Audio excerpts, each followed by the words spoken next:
এইবারে আমার ভাগ্যটা বেশ ভালো, তার কারণ শ্রাবণ মাসের চতুর্থ সোমবারে আমি যে আমার নিজের হাতে কিনে আনা বাবার মাথায় জল ঢালতে পারবো তা আমি ভাবিনি। তো তোমরা তো আগের ভিডিওতে দেখেছো যে মা আর বাবার জ্বর হয়েছে বলে মায়ের কাছে এসেছি। আমি যেহেতু এবছর শ্রাবণ মাসটা পালন করছি তাই বাকি সোমবারগুলো বাড়িতেই পালন করেছি, আর এই সোমবারটা যেহেতু মায়ের কাছে এসে পড়েছে তাই এখানেই জল ঢাললাম। সকাল সকাল উঠে আগেই আর কি ঘরের সমস্ত কাজ সেরে নিয়ে ঠাকুর পুজোটা দিয়ে নিয়েছি। আর এখন দেখো বাবা বাদায় গিয়েছিল, বাদা থেকে এসে আর গাছের পেয়ারা পাড়ছে। প্রত্যেকটা গাছে এত পরিমাণে পেয়ারা হয়েছে, গাছ ভর্তি ফল, তো তাই ভারে গাছটা এত দুল ছিল, তাই বাবা উপরে উঠে পারতে পারছিল না, তাই নিচে চলে এসেছিল। আর আজ যেহেতু সোমবার তাই নিরামিষ রান্না করছি। এখানে বিভিন্ন রকম পদ করছি, আলু ভাজা, চিচিঙ্গা ভাজা, বড়ি ভাজা, পাঁপড় ভাজা, তার সাথে পেঁপে আলুর একটা তরকারি করব বলে কেটে রেখেছি। তো এদিকে চিচিঙ্গা ভাজাটা হচ্ছে আর এদিকে মা দেখি না জল ভরে খাচ্ছে।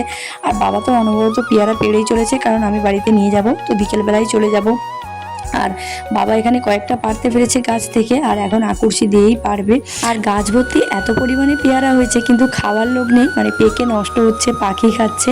তাই জন্য বাবা বলছে যে কিছু পেয়ারা গাছ কেটে দেবো। তো আমি বললাম বেশি করে ব্যাগ ভর্তি করে আমাকে পেয়ারা দিয়ে দাও, তো আমার টিউশনের বাচ্চারা খাবে আর আমার আশেপাশে সবাইকে দেবো। তাই জন্য বাবা এখানে বেশি করে পেয়ারা পেড়ে দিচ্ছে। তো বাবা বললো আমি যেহেতু একা যাবো তো নিয়ে যেতে পারবো না, তাই গাড়ি ডেকে দিয়েছে, গাড়িতে করে একদম বাড়ির কাছে পৌঁছে দেবে বলে।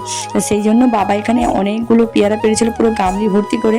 আর একটা কাণ্ড হয়ে গিয়েছে জানো তো, রান্না করতে করতে তো আমি এদিকে তো পেয়ারা পাড়ার নেশায় আছি, বাবা পারছে আমি দেখছি, আর ওদিকে আমি যে পিপার তরকারি বসিয়েছিলাম, করতে চেয়েছিলাম মাখা মাখা একটা ঝোল, হয়ে গিয়েছে পুরো চচ্চড়ি, পুরো ঝোল শুকনো হয়ে গিয়েছে।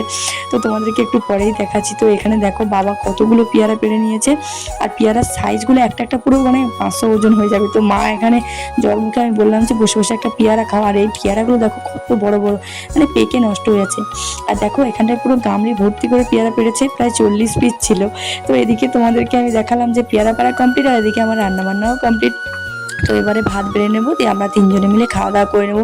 যেহেতু আমি বেলাবেলি বার হয়ে চলে যাবো, বিকেলে টিউশন আছে, তার জন্য তাড়াতাড়ি খাওয়া দাওয়াটা সেরে নিচ্ছিলাম। আর এখানটা সকাল থেকে মা আলু ভাজাটা করেছিল, আর বাকি রান্নাগুলো আমি করেছি। সকালে জলখাবার খাওয়ার জন্য আলু ভাজা করেছিল, মুড়ি খেয়েছিলাম, আর বাকি তরকারিগুলো দুপুরে রান্না করে খাওয়া দাওয়া সেরে নিয়েছি।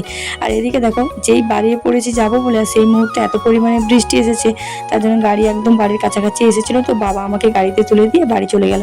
আর প্রকৃতির কেমন পরিহাস দেখো, ওদিকে বৃষ্টি হচ্ছে আমার বাপের বাড়ি ওদিকে, আর এদিকে এসে দেখি পুরো রাস্তা শুকনো, কোনো বৃষ্টি নেই।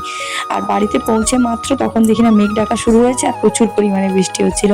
আর এই জায়গাটা দেখতে এত সুন্দর লাগছে, তাই ক্যামেরায় আর ক্যাপচার না করে পারলাম না। তবে রাস্তা এতটা খারাপ ছিল যে ক্যামেরাটা কেমন হচ্ছে তোমরা নিশ্চয়ই দেখে বুঝতে পারছো।